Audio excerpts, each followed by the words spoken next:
ഇവിടെ ഒരു 200-നുള്ളിൽ മാത്രമാണ് ഇൻ്റർനാഷണൽ ടൂറിസ്റ്റ് അവരുടെ പാസ്പോർട്ടും കാര്യങ്ങളും എല്ലാം ചെക്ക് ചെയ്ത് അവർക്ക് മാത്രമാണ് ഇപ്രാവശ്യം VIP ഗാലറി ഒരുക്കിയിരിക്കുന്നത്.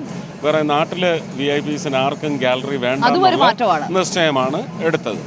ഒന്ന് സുരക്ഷയുടെ പശ്ചാത്തലത്തിലാണ്. അത് പഹൽഗാമിന് ശേഷമുള്ള കരുതൽ നടപടികളുടെ ഭാഗമായിട്ടൊക്കെ അങ്ങനെ ഒരുപാട് റെസ്ട്രിക്ഷൻസ് കൊണ്ടുവന്നിട്ടുണ്ട്. മാത്രമല്ല അതിന് VIP-കൾ അങ്ങനെ നമ്മുടെ നാട്ടിൽ നമുക്കിടയിൽ VIP എന്ന് പറയുന്ന ഒരു വേർതിരിവ് വേണ്ട എന്ന് പറയുന്ന പുതിയ ഒരു സംവിധാനം കൂടി കൊണ്ടുവന്നു. അതായത് ഈ കണിമംഗലം ശാസ്താവിലൂടെയാണല്ലോ വരിക.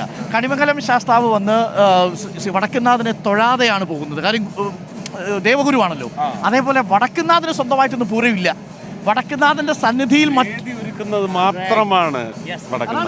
അപ്പം ഇന്റർനാഷണൽ ടൂറിസ്റ്റ് പഹൽഗാമിന്റെ പേരിൽ ഒരുപാട് സുരക്ഷയുണ്ട്. പക്ഷേ എങ്കിലും 200 വിദേശികൾ നമുക്കൊപ്പം കാഴ്ച കാണാനായിട്ട് വരുന്നുണ്ട്. ഇത് കൂടാതെ 200 ഇല്ല.